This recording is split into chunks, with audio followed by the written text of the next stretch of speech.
Hello everyone, today we are going to discuss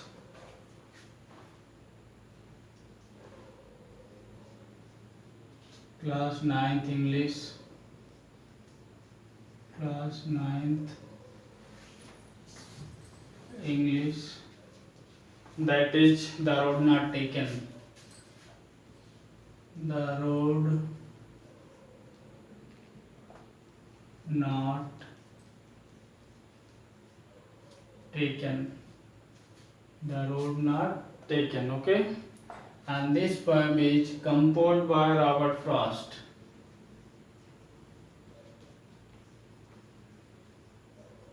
Robert Frost. Okay. So guys, we should know. One day the poet was walking through a yellow forest. Okay, इसकी summary ये होती है, एक बार की बात होती है, आपका पोएट रॉबर्ट फ्रॉस्ट एक येलो फॉरेस्ट से जा रहा होता है. Okay, once upon a time your poet was walking through a yellow forest, and as you can know that the yellow forest means here mustard field. He came to a spot where the road divided into two different directions. Okay, आपका जो poet है वो जा रहा होता है, travel कर रहा होता है थ्रू अ येलो फॉरेस्ट. अब जिस जगह पे पहुंचता है वो जगह क्या रहती है, divided into two different directions. ये टू डिफरेंट डायरेक्शंस में डिवाइडेड हो जाता है.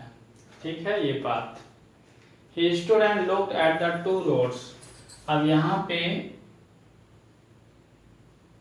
आपका ये पॉइंट खड़ा हो जाता है और सोचता हमें इधर जाना चाहिए या इधर जाना चाहिए. Both of them looked equally attractive. इधर देखता है तो भी ये आपका पाथ अट्रैक्टिव दिखता है और इधर देखता है तो भी अट्रैक्टिव दिखता है. Means he is here in dilemma.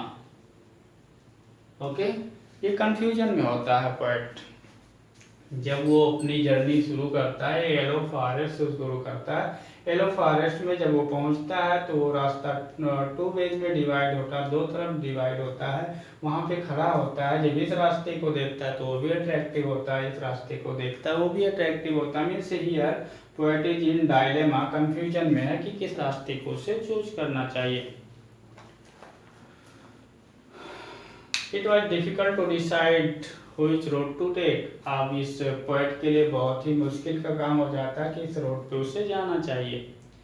One of the roads are more grassy. उनमें से दो रास्तों में से एक रास्ता था जो कहीं ज़्यादा ग्रासी था. ओके, दूसरा कंडीशन क्या होता है, obviously new people had walked on the road. Obviously few people had walked on that road means ये क्लियर था कि बहुत कम लोग उस रास्ते पे गए हुए थे. So the road was grassy. He decided to take this road. और इस तरह से उसने डिसाइड किया कि हम इस रास्ते को जाएंगे. He thought he would walk the other road some other day.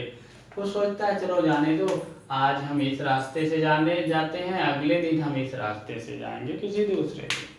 ठीक है. But it was impossible ever to return to that road. लेकिन होता क्या है, जिस रास्ते को वो चुन लेता है उसी रास्ते पे अब वो जा पाता है. उस रास्ते से कभी वो वापस नहीं आ पाता कि इस रास्ते को वो चूज कर पाए. ठीक है. But it was impossible ever to return to that road. Now he thinks that the road wistfully. He wonders what would have happened if he had taken that road. Okay, so guys here we will discuss that. तो यहाँ पे जो आपका poet Robert Frost है, एक बार की बात होती है, वो एक किसी जंगल से जर्नी कर रहा होता है. एक येलो फॉरेस्ट में पहुंचता है. वहाँ पे देखता है कि दो रास्ते बने रहते हैं. आपका जो पोएट है वो पोएट आपका जा रहा होता है. जब वो जा रहा होता है तो ये रास्ता होता है, रास्ता आगे जा करके 2 वेज में डिवाइड हो जाता है।